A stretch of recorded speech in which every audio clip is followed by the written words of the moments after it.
Good evening student. जय गुरुदेव। हम lesson 5 formatting a document जो है हमारा बच गया था उसको हम आगे कंटिन्यू करेंगे। तो हमारा नेक्स्ट टॉपिक है अप्लाइंग ड्रॉप कैप। तो अप्लाइंग ड्रॉप कैप आप कैसे अप्लाई कर सकते हो अपने पैराग्राफ में। तो मैंने आपको बताया था कि ड्रॉप कैप का मतलब क्या होता है। तो जो ड्रॉप कैप है उसका मतलब ये होगा कि आप कोई भी सेंटेंस लिखोगे तो उसका जो फर्स्ट लेटर रहेगा वो लार्ज रहेगा। आपका जो वर्ड है उसका फर्स्ट लेटर लार्ज रहेगा। लार्ज मतलब बाकी जो शब्द हैं, बाकी जो लेटर है उनसे सबसे बड़ा होगा। तो वो हमारे सेंटेंस को, हमारे पैराग्राफ को अट्रैक्टिव बनाता है। तो आपको अगर ड्रॉप कैप यूज करना है अपने पैराग्राफ में तो आप क्या करोगे, स्टेप देखो। फॉर्मेट मेन्यू, सबसे पहले आप फॉर्मेट मेन्यू में जाओगे। फॉर्मेट मेन्यू में जाने के बाद आप जब उसको क्लिक करोगे तो वहां पर जो डायलॉग बॉक्स दिखेगा उसके बाद हम पैराग्राफ में जाएंगे। पैराग्राफ में जाने के बाद फिर ऑप्शन जो आएंगे उसमें से हम ड्रॉप कैप को सिलेक्ट करते हैं और ओके करेंगे। तो आप जैसे ही ड्रॉप कैप सिलेक्ट करोगे तो आपने जो भी मतलब सिलेक्ट किया है जो वर्ड, आप उसको देखोगे कि वो जो लेटर है वो बड़ा हो गया। अब मैंने यहाँ पे एक सेंटेंस लिखा है, something is better than nothing.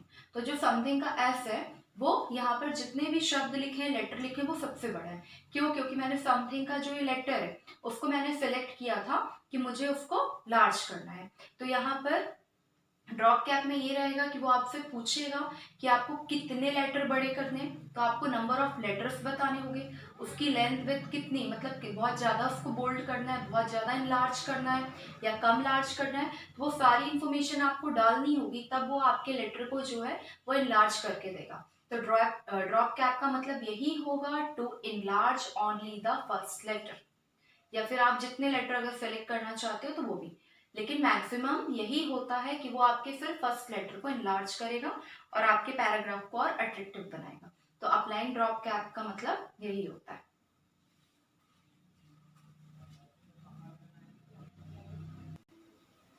Next topic है हमारा फॉर्मेटिंग और डॉक्यूमेंट में अप्लाइंग सबस्क्रिप्ट और सुपरस्क्रिप्ट। तो सबस्क्रिप्ट और सुपरस्क्रिप्ट का क्या मतलब होता है। तो सब मतलब होगा M2, मतलब हम दोनों में 2 लगाएंगे। लेकिन जब आप सबस्क्रिप्ट सेलेक्ट करोगे तो आपका जो 2 है वो बेस लाइन मतलब नीचे आएगा। और अगर आप सुपर स्क्रिप्ट सेलेक्ट करते हो तो जो हमारा 2 है वो ऊपर जाएगा। तो इसको हम बोलते हैं सब स्क्रिप्ट और सुपर स्क्रिप्ट। ये आपका यूज कब होगा, जब आप मैथ्स पढ़ाई करोगे या फिर साइंस में पढ़ाई करोगे। तो अभी तो आपको ये M2 बेस लाइन में हो या ऊपर पावर में लगानी हो, ये अभी नहीं है। जब आप बड़ी क्लास में जाओगे, 6th स्टैंडर्ड में जाओगे, तो तब आपका इसका यूज होगा एल्जेब्रा में, तब आपको समझ में आएगा।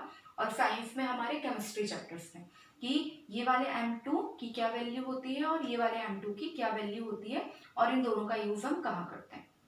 तो अगर आपको इसको कहीं पर लगाना हो अपने पैराग्राफ में तो आप क्या करोगे, सबसे पहले देखो फॉर्मेट मेन्यू में जाएंगे। फॉर्मेटिंग कर रहे हैं तो आप फॉर्मेट मेन्यू को ही चूज करोगे। उसके बाद कैरेक्टर ऑप्शन आएगा। तो कैरेक्टर ऑप्शन के बाद फिर एक पोजीशन आएगा।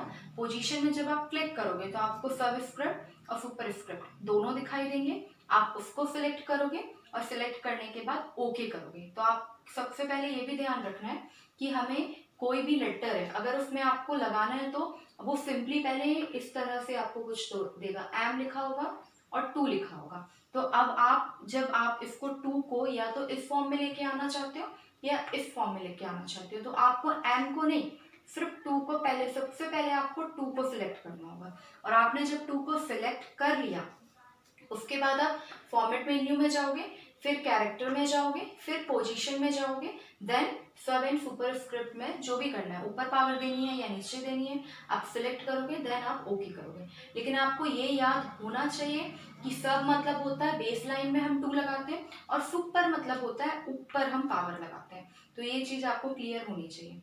तो ये मेन यही है हमारा कि आपका ये जो 2 है ये आपको लगाना कहाँ है और आपको जहां लगाना है, जैसे लगाना है, तो इन दोनों में से आपको कोई एक ऑप्शन को चूज करना होगा। नीचे लगाना है तो हम सब को चूज करेंगे और ऊपर लगाना है तो हम सुपर को चूज करेंगे।